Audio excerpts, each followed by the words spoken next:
Praise the lord. మీ అందరికీ ప్రభు అయిన యేసుక్రీస్తు వారి నామమున ఈ ఉదయకాలమున శుభాభివందనాలు తెలియపరుస్తున్నాం. నా ప్రియ దేవుని జనాంగమా, ఎలా ఉన్నారు? బాగున్నారా?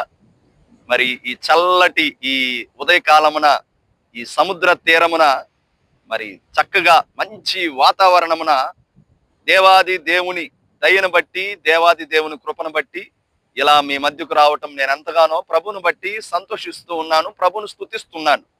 నా ప్రియ దేవుని జనాంగమా, ఓ చక్కటి మాటను ఈ ఉదయకాలమున ఈ సముద్ర తీరమున నేను మీకు జ్ఞాపకం చేయాలని ఆశపడుతున్నాను. చూడండి, వెనక ఎంత సముద్రం ఎంత అందముగా ఉన్నది. ఈ సృష్టిని దేవుడు ఎంత అందముగా చేశాడు నా ప్రియ దేవుని బిడ్డలారా.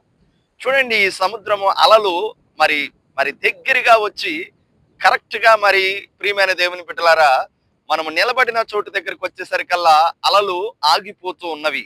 అంటే గమనించండి, అంత గొప్ప సముద్రము, అంత గొప్ప మరి అలలు కూడా మన దగ్గరకు వచ్చేసరికల్లా దేవుని ఆజ్ఞకు లోబడి అవి ఆగిపోతూ ఉన్నవి. అంటే సృష్టికర్తకు లోబడుతుందన్న విషయాన్ని నేను మీకు జ్ఞాపకం చేస్తూ ఉన్నాను.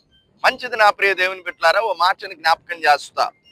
107వ కీర్తనలో ప్రియమైన దేవుని జనాంగమా, 107వ కీర్తన చూద్దాం.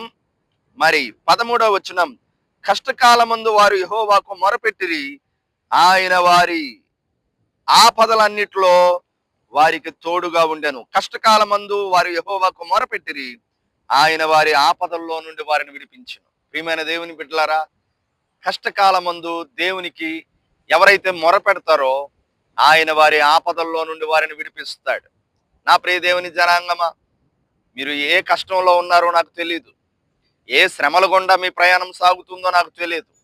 అయితే మీకున్న కష్టాల్లో, మీకున్న శ్రమల్లో, మీకున్న సమస్యల్లో మీరు మనుషులకు మొరపెట్టుకుంటున్నారేమో, మొరపెట్టుకోవద్దు. ఇదిగో, నాయకుల దగ్గరికి వెళ్ళి, అధికారుల దగ్గరికి వెళ్ళి ఒకవేళ మొరపెట్టుకుంటున్నారేమో, అయితే వారి వల్ల మనకు ఉపయోగం రాదు, మనకు సహాయం దొరకదు. మనం మొరపెట్టుకోవాల్సింది దేవుని పాదాల దగ్గర.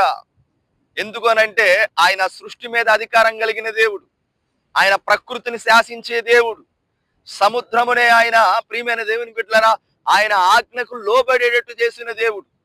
మరి ప్రకృతినే ఆయన అధికారములో, ఆయన స్వాధీనములో పెట్టుకున్న దేవుడు అంటే నా ప్రియ దేవుని బిడ్డలారా, అసమానుడు, అదృశ్యుడు, అద్వితీయుడు, అంత గొప్ప మహోన్నతుడిని మనము మొరపెట్టుకుంటే మనకున్న కష్టాలు, మనకున్న ఆపదల్లో నుండి ఆయన మనల్ని విడిపించుకుని ఉంటాడా నా ప్రియ దేవుని బిడ్డలారా.